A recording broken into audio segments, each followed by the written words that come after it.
I found his secret phone under the car seat, and he literally saved me as me wife. The phone buzzed at 2:47 a.m., like a trapped insect. Not my phone, not his normal phone either. It was the one I found under the passenger seat, the one he told me was for privacy, the one he refused to unlock because if you trusted me, you wouldn't need to look. I was standing barefoot on cold tile, holding that hidden phone in my hand, watching the screen glow in the dark. And the notification preview flashed just long enough for me to read it. It said, "Don't call her by that name, it's weird." And then, right under it, a contact label, me, wife. Can you believe this? Not my name, not babe, not honey, just me, wife.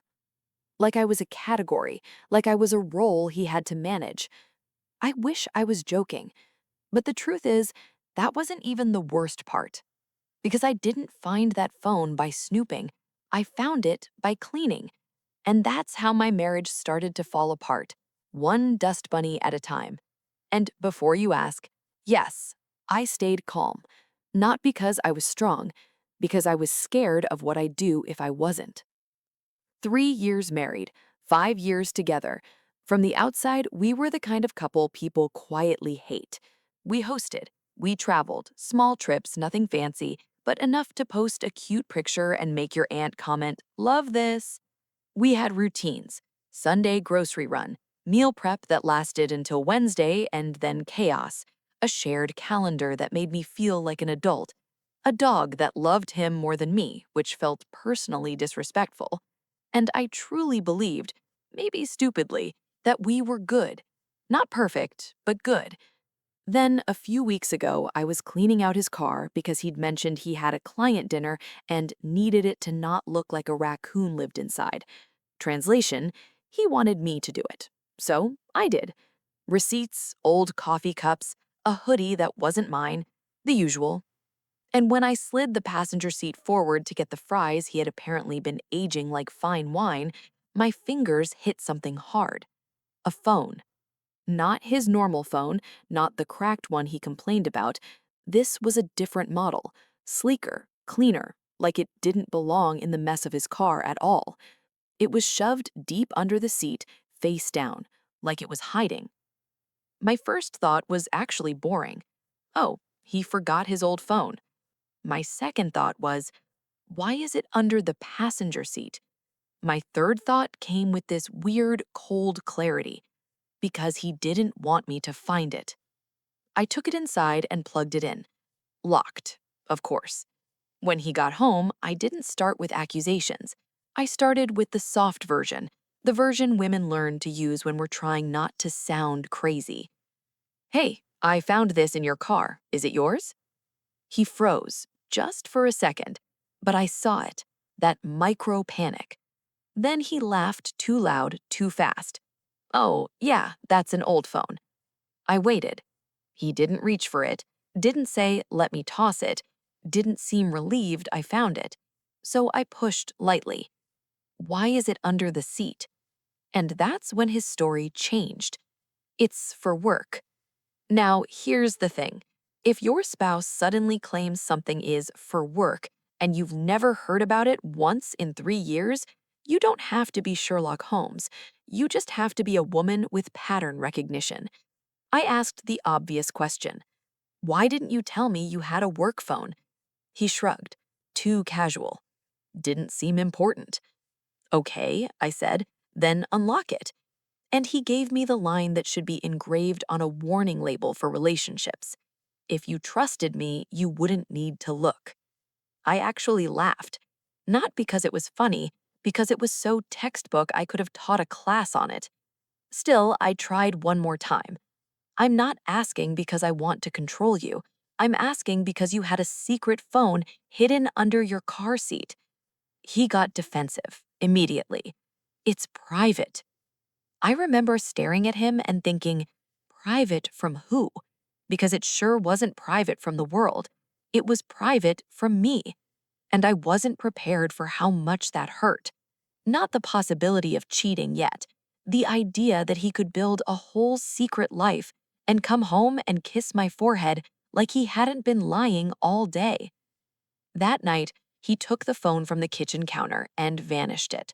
By morning, it was gone. And when I asked where it was, he said, I threw it out. Just like that, like a person casually throwing away a grenade after pulling the pin. That's when the cracks stopped being cracks and became a fracture. Because now there were only two options.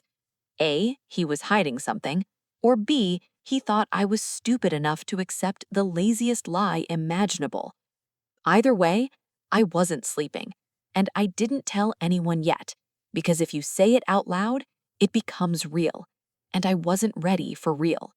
Not yet. But something happened 2 days later that made it impossible to pretend. Something small, something dumb. And it's always the dumb things that expose the truth. 2 days after the phone disappeared, we were eating dinner, takeout on the couch, the dog begging like she paid rent. He was in a good mood. Too good. Whistling, laughing at a commercial, telling me about a guy at work who doesn't know how to talk to women. I watched him talk like nothing happened, and I realized he wasn't nervous. He thought he won. He thought that one sentence, if you trusted me, was a magic spell that turned me back into the agreeable wife. So I decided something in that moment. If he wanted privacy, he was about to get it, because I stopped asking, and I started observing. I noticed things I'd ignored before. How he kept his normal phone face down now. How he took it to the bathroom, even to shower, like the device would drown without him. How he started running errands at weird times. How he'd suddenly be too tired for sex, but not too tired to stay up laughing at his screen. And before you judge me, yes, I checked our phone bill. Nothing obvious. No second line. No mystery charges. Which meant the second phone wasn't on our plan. Which meant it was prepaid. A burner. And that's when my stomach did that slow drop, like an elevator cable snapping. I didn't confront him. Not because I didn't want to, because I knew he'd deny it. And if I didn't have proof, I'd be stuck in that awful place where you start doubting your own reality. I've been there before, in a past relationship. That place where your gut screams and your brain tries to be reasonable. So I made myself a rule. No more conversations without data. But then he slipped. Because cheaters, liars, whatever you want to call them, they get arrogant. They start thinking you're too emotionally invested to act. And maybe I was, but I wasn't blind. One night, he fell asleep on the couch with his normal phone on his chest. I stared at it like it was radioactive. I didn't want to be the kind of wife who snoops. I didn't want to become that person. But here's the truth no one likes to admit. When someone lies to your face, they recruit you into a game you didn't consent to. And if you don't play, you lose your life anyway. So I picked up the phone. My hands were shaking so badly I almost dropped it. Locked. Face recognition. And then, like some sick joke, his face tilted toward the screen in sleep, and it unlocked. I know, it sounds fake. I swear it happened exactly like that. My heart was pounding in my ears. I had maybe 10 seconds before he woke. I didn't go digging through everything. I went straight to his recent calls. And that's when I saw the number he'd been calling late at night. Not saved as a name, just digits. Over and over. I copied it into my own phone. Then I put his phone back on his chest like I'd never touched it. I barely slept. The next morning, while he was in the shower, I typed the number into my contacts. And here's where it gets cinematic. My phone suggested a name, because apparently at some point, that number had touched my digital world. It popped up as Leela R. And I knew that name because Leela worked in his office, because Leela had been mentioned casually in stories, because Leela was the one he called a little dramatic but harmless, because Leela was the one who'd commented on a photo of us once, power couple. Can you believe this? The woman orbiting my marriage was smiling at it publicly. I stared at the screen until my vision blurred. And then I did something I'm not proud of. I called it, not from my number, from a blocked line. It rang once, twice, then voicemail. A female voice, bright, confident. Hey, you reached Leela, leave it. My hands went cold. So it was real. Not paranoia, not insecurity, real. But I still didn't have the thing people think they need: a screenshot, a message, a confession. And then, that night, the hidden phone buzzed again because he made the mistake of bringing it into the house. I didn't see it. I heard it, a faint vibrating sound coming from our bedroom, from his nightstand. And when I walked in, he was standing there, too still, like a kid caught with stolen candy. And he said, "What are you doing? In my own bedroom, in my own house." That's when I knew the next stage was coming. Because if he felt entitled to question my presence in my space, he'd already rewritten our marriage in his head. And I was about to learn what my role really was. Polaris chapter teaser. I picked up the phone, still locked, and a notification flashed across the screen with a name that made my stomach twist. Not Leela's, mine, but not my name, the name he used when he wanted to belittle me. I stood there, staring at that locked screen, and I swear time slowed down. The notification preview popped up. Don't call her by that name, it's weird. And the contact label underneath, me, wife. He didn't even try to grab it at first. He just watched me, calculating, like he was deciding which version of reality to sell me. I looked at him and said calmly, "Unlock it." He shook his head. "It's private."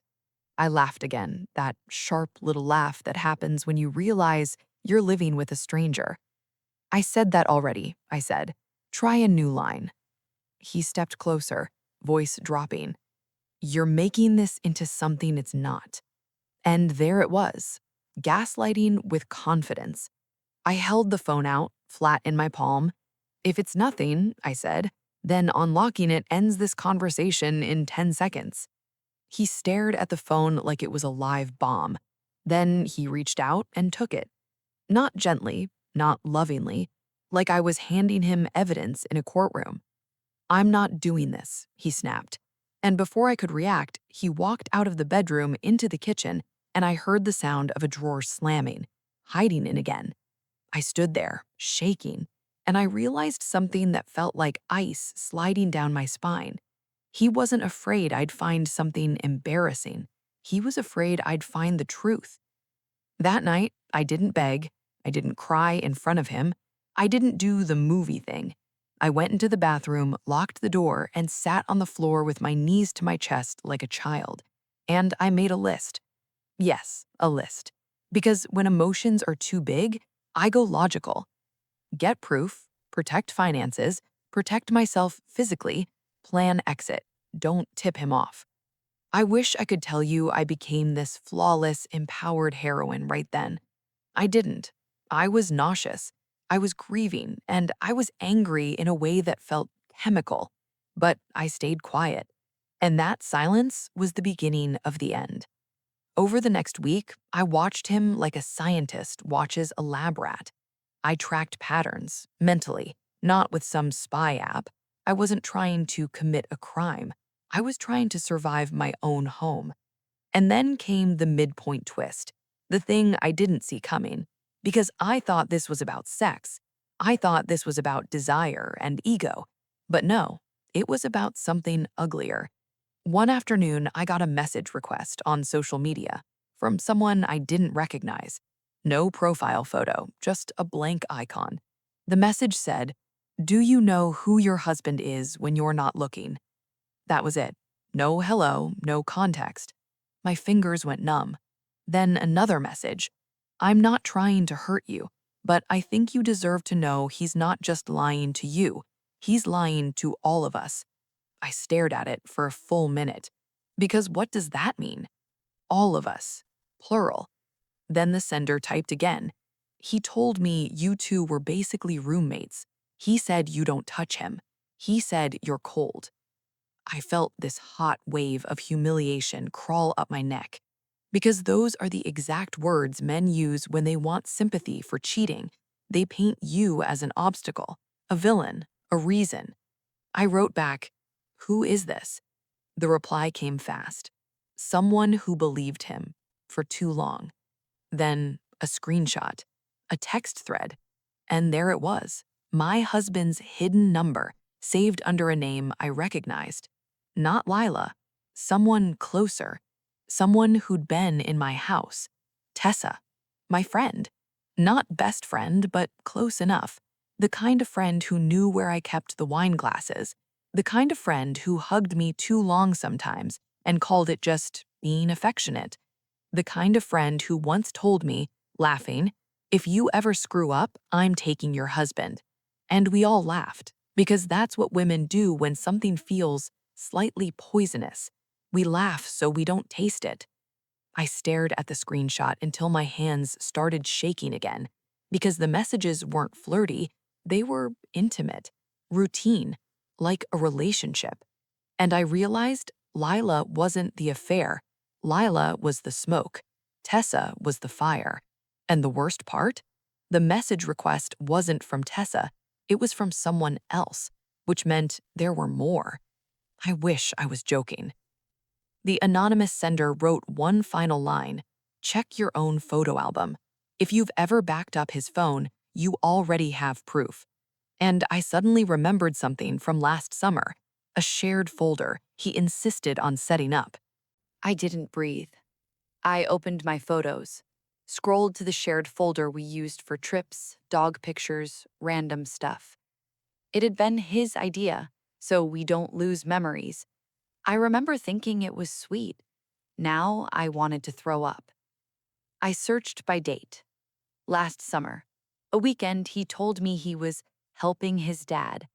I'd been proud of him, supportive, the good wife. There were pictures in the folder I'd never seen before, because he'd uploaded them, then buried them in the timeline like they didn't matter. And there it was. A photo taken in a mirror. A hotel bathroom. His arm visible. Around a woman's waist. You couldn't see her face, but I recognized the necklace immediately, because I'd complimented it at brunch once. Tessa's. My vision tunneled. My ears rang. I sat down hard on the edge of the bed. And in that moment, something inside me shut off. Not sadness, not hysteria, just a cold, surgical calm. Because when your husband cheats, you can still tell yourself stories. Maybe it was a mistake. Maybe it was one time. Maybe it's fixable. But when your husband cheats with someone you know, someone who smiled at you, someone who drank your wine, that isn't an accident. That's a choice, repeated. And suddenly, all the little things made sense. The times she'd randomly stop by when he was home, the way she'd always side with him in playful arguments, the way she'd comment on my outfits like she was studying me, like she was learning what it felt like to be me.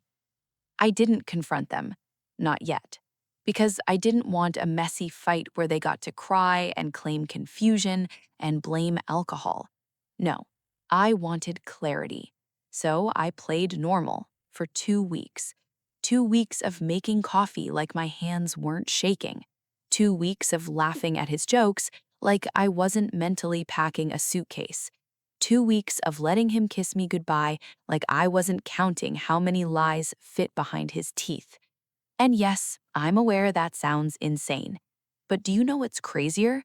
Realizing the person who betrayed you is sleeping peacefully next to you while you're drowning.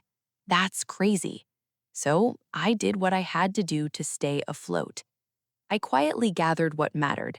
Not jewelry, not revenge fantasies. Reality. Copies of our lease. My pay stubs. Our shared account statements. The screenshot. The hotel photo. A timeline I wrote down so I couldn't be talked out of my own memory. And I told one person, my sister. She didn't say, "Are you sure?" She didn't say, maybe it's not what it looks like. She said, okay, what's the plan? That's love, by the way, not comfort, coordination. Meanwhile, my husband started acting nicer, which is how you know he sensed the shift. He brought flowers, he offered to cook, he touched my shoulder more. Like affection could patch a hole he kept digging. And then, one night, he tested me. He sat down across from me and said, "You've been distant." I stared at him. The audacity of it made me almost smile. He cheated, but I was the one distant? I said carefully, "I'm tired." He leaned in. "Are you mad about the phone thing?" I shrugged, like it was nothing. "I'm over it." And I watched relief flood his face, because he really thought I was over it. He thought I was the kind of woman who absorbs betrayal and calls it communication issues. That's when I decided the final act. Not dramatic, not violent, just definitive. A quiet exit with the door locked behind me. So I made one last move. I invited Tessa to dinner at our house, and I invited my husband's parents too, because if they were going to rewrite me as the cold wife who drove him into someone else's arms, I wanted witnesses. I wanted the story told the correct way the first time.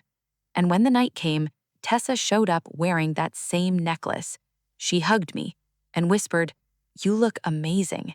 I smiled and said, "Thanks, so do you." My husband walked in right behind her, carrying a bottle of wine, acting like this was normal, acting like we weren't about to detonate. And I set the table. Plates, candles, napkins folded. Because if you're going to end a marriage, you might as well do it with good lighting. Halfway through dinner, my husband's mother said, smiling, "You two are glowing lately." And my husband, without missing a beat, reached for Tessa's hand under the table, where everyone could see it. His fingers brushed hers like it was muscle memory, like he forgot where he was, or maybe like he thought he'd never be caught. The room didn't notice right away, but I did, and I felt something in me click into place. I set my fork down. I took a sip of water, and I said, very calmly, "Before dessert, I want to play a quick game." Everyone laughed politely because they thought I was being cute. My husband glanced at me, cautious. Tessa's smile tightened. I reached for my phone, pulled up the screenshot, then I looked straight at Tessa. "How long have you been sleeping with my husband?" Silence. The kind that makes your ears ring. His mom blinked like she didn't understand English anymore. His dad's face went blank. My husband didn't even deny it at first. He just said my name, softly, warningly, like I was misbehaving. And that, right there, was the moment I stopped feeling sad. Because he still thought he had authority over me. Tessa stammered. This isn't. I turned the phone screen so everyone could see the messages. Not the explicit ones. Just enough. Dates, pet names, plans. My husband finally reacted. He stood up so fast his chair scraped the floor. "What the hell is wrong with you?" And I stared at him. This man really asked what was wrong with me. I said, quiet, "What's wrong with me is that I wasted years loving someone who treats women like interchangeable objects." His mother gasped. His dad said his name like a reprimand. Tessa started crying. Real tears, shaky breathing. And she said, "He told me you didn't love me anymore." I laughed. A single, sharp sound. "Of course he did." Then I looked at her. "And you believed him because it benefited you." That's the part no one wants to say out loud. Affairs aren't just about the cheater. They're about the person who decides your pain is worth their pleasure.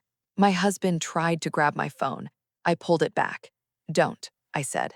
And something in my voice must have been different because he stopped. I wasn't pleading anymore. I was done. I looked at his parents.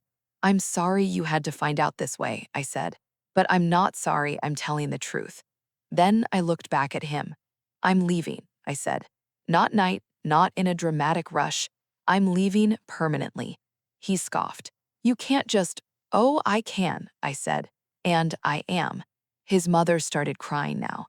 His father looked like he wanted to disappear, and my husband? My husband finally understood what was happening. Not that he hurt me, not that he destroyed us, but that he was losing control of the narrative. That's what he cared about. So he tried one last tactic. He said, loud enough for everyone, "You invaded my privacy." And I stared at him, almost impressed. "Cheaters will stand in the ashes and complain you tracked in soot." I said, "You hid a second phone under your car seat. You saved your mistress under me:wife. And you're here talking about privacy?" Then I smiled, small and cold. "Enjoy your privacy." And I walked away from the table. I went into the bedroom. I picked up the bag I'd already packed because, yes, I'd planned that. And when I came back, my sister was at the door because, yes, I'd planned that too. I didn't look at Tessa again. I didn't need closure from her. I didn't look at my husband's parents either because I couldn't handle the pity. I looked at my husband one last time and said something I didn't even know I had in me. "You don't get to be the victim in the story you wrote." Then I left. Here's the bittersweet part. Leaving didn't feel like freedom right away. It felt like amputation, like I'd cut off a part of my life and now everything was bleeding. For weeks, I'd wake up and reach for my phone to text him out of habit. Sometimes I'd remember a funny thing and think, I should tell him. And then I'd remember, there is no him anymore. Not the one I loved. That guy was a costume. Therapy helped. Time helped. And honestly, anger helped. Because anger is a life raft when grief tries to drag you under. Now, months later, I can say this without shaking. The second phone didn't end my marriage. It just proved it had already been over for him. I was the last to know. And if you're listening to this feeling that pit in your stomach, that constant spinning in your head, I'm not going to tell you to calm down. I'm going to tell you something better. Trust isn't a feeling, it's evidence. And love without honesty is just a trap with pretty words on it. So, yeah, that's my confession. I found the phone and I found myself. Not in a cute, inspirational kind of way, in a brutal, adult way. In the way you find yourself when you finally stop negotiating with disrespect. And that's where this ends. For me. No more negotiations, just freedom.